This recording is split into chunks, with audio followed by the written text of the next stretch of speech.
Hello! Today I'm going to be showing you how to make these lovely owl paintings with your students. This project started like most of my projects with a student saying, Miss Wagenspack, let's paint some owls. So most of my projects are led by the kids' interest in what they want to do, and this just kind of evolved, and my favorite media is watercolor. So I'm going to show you guys what the materials that we use. These are the Crayola watercolors in the white box. There's another box that's clear. These are much better, and these brushes are actually pretty good too. So I also, for this project, give the kids lots of brush choices.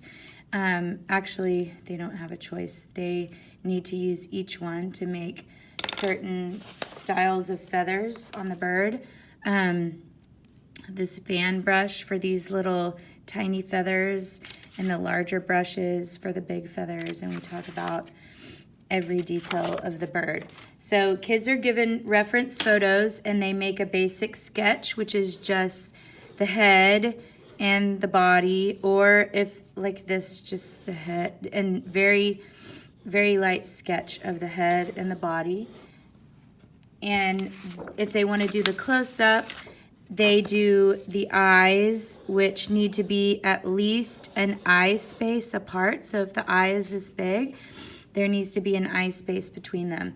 And then I tell them that the beak starts really in between the eyes, not way down below, because if it's way down here, it's gonna look weird. It's really closer to here, in between the eyes, kind of a little below the center. This is where the beak starts. And so they look at their reference and draw the eyes and the beak. And then we have the pupil, and if he's looking to the side, you can put the pupils on the side. And then what I call the tiny shiny. And the tiny shiny is the reflection of light on the eye. And once they have it sketched, we use a very large brush, and we just do a total coat of paint over the whole thing except for the eyes with whatever color they choose. So we're using these watercolors. I just tell them to start with a very wet brush, a large brush, and we just spread these colors all over the paper, and they can just, when they change colors, just kind of blend as they go. So if they're gonna, whichever colors they use, we talk about different levels of value. So this would be a level 1 value. And when we talk about this, I tell the kids that we start with level 1, and then we're gonna do level 2, and then level 3. So we're not gonna be putting feathers on white paper. The feathers have to go on a level 1 background. So what I'm doing right now is the background, and then they'll have to find the 3 levels of paint. So this is what we do the first day. We cover the entire bird with a level 1 value, and the kids can use all different colors and any colors as long as the color is a level 1 value. So so they kind of get to experience these colors, how to blend them together, and which colors look nice next to each other and which colors don't. So I also tell the kids, if you put your paint on and it's a level 2 or a level 3 value, then you just take some water and you just spread it until it's a level 1. And if it's too dark and they, for whatever reason, can't spread the color, then we just get a tissue and we just blot it up with a tissue.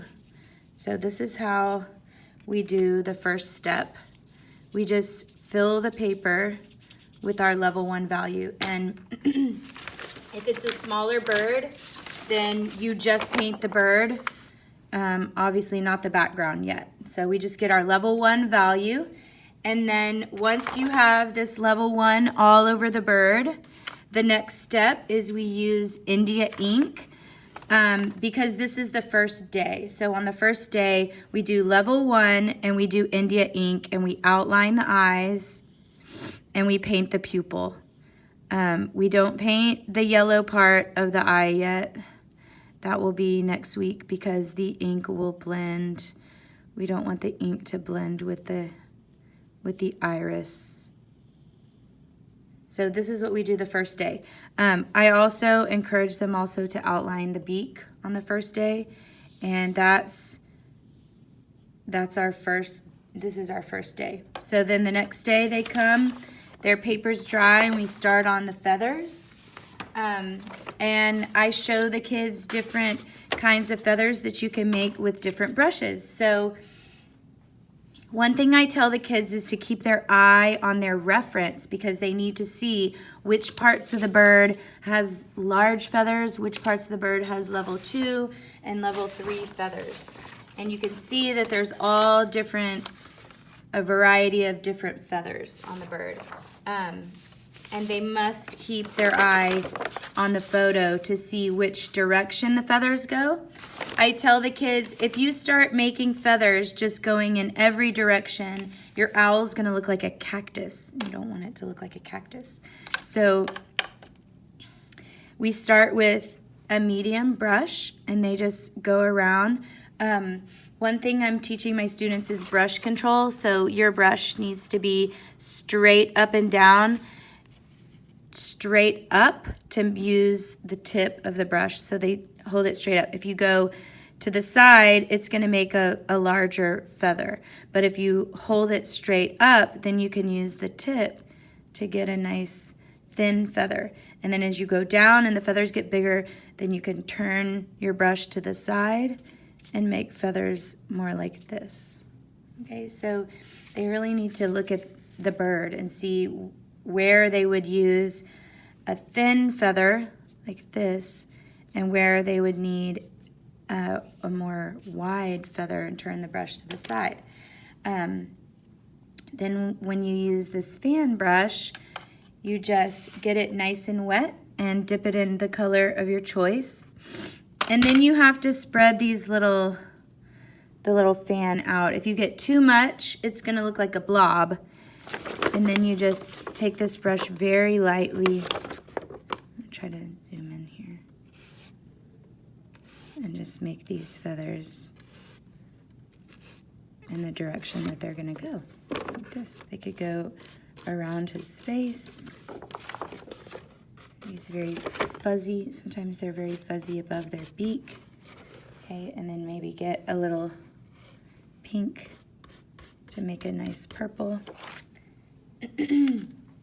Now with the eyes, on the second day when they come in, we talk about how the owl has very light eyes since they're nocturnal so that they can see at night. It needs to be light to let enough light in the dark. So I encourage them to do them yellow, but they can do them whatever color they want as long as it's a light color. And we start with yellow first. Paint the eye yellow.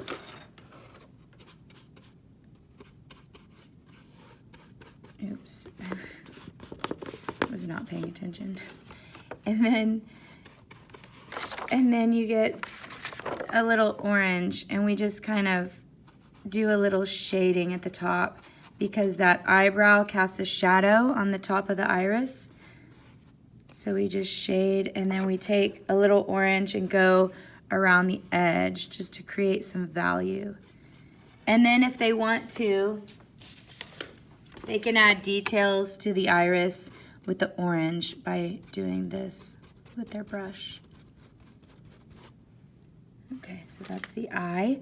Another thing that the kids have to pay attention to is that if there are white feathers on this bird, you can't paint them on white paper. So what we do is start with very dark eyebrows. This is just something that a lot of the owls have, very dark, thick eyebrows. And then they take the white after that and do some white feathers on top of it so that they'll show up. So then they get the white paint and they show up on top of the black like this, and they can put the white on top. Okay. Another thing is towards the bottom, the feathers get bigger. So then we move up to a larger brush. I like these Royal Langnickel, I think they're called, brushes. They're really awesome. And so we would move to a medium brush like this. Oops, I dripped. And start making some large feathers at the bottom like this. So usually they have these large feathers towards the bottom. Another thing is that I remind them that this paint is painted in layers. When you paint a watercolor painting, you're putting layers and layers of paint together. Now, one last thing for the background, one of my students came up with this awesome idea of making these circles in the background that look kind of like the photography term bokeh. It's like the little, when it's very blurry in the background, if there's pockets of light shining through, they come through as little circles. So they just made a cool, if their bird was mostly cool colors, then they did a warm color background. Or they could just do green if they wanted it to look foresty, like this bird. So they just, for the background, they just take a large brush and choose the color that they want and just spin it like this. And it makes these cool circles. And if they want to add like a little bit of pink to make it kind of purplish and go with this cool color background, they can do blue and they can do pink and they can do purple. But they just fill in the background with these circles and just spin the brush.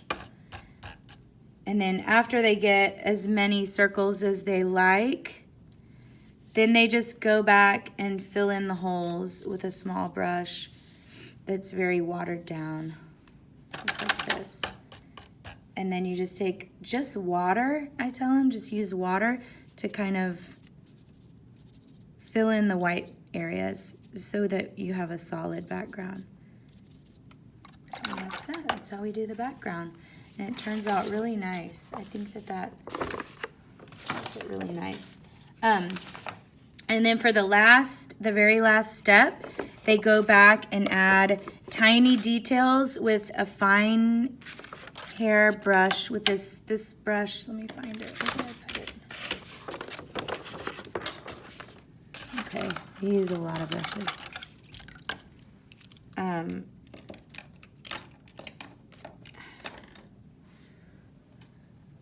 They can use this fan brush or just a very tiny brush.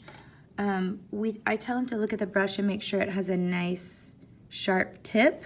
If the brush is all fanned out, just not to use that one unless it's a fan brush. And then we take a little bit of white and just add some fine details with the white on top of the feathers like this, just very tiny feathers. And this white will only show up on top of a level 2 or a level 3 value. So they can't just put it on white paper. It has to be dark first, and then they go over it with the white paint. And that's it. They can either make their bird a natural color, or they can make it just all different colors. And when I'm grading the final product, I just look for a variety of lines for the feathers, that the feathers are going in the right direction, and to see that they have the level 1, 2, and 3 value in their papers. That they can make their owl, the color of their feathers go from dark to light, that they blended colors nicely in the background, and that there aren't just feathers painted onto white paper. And that's that.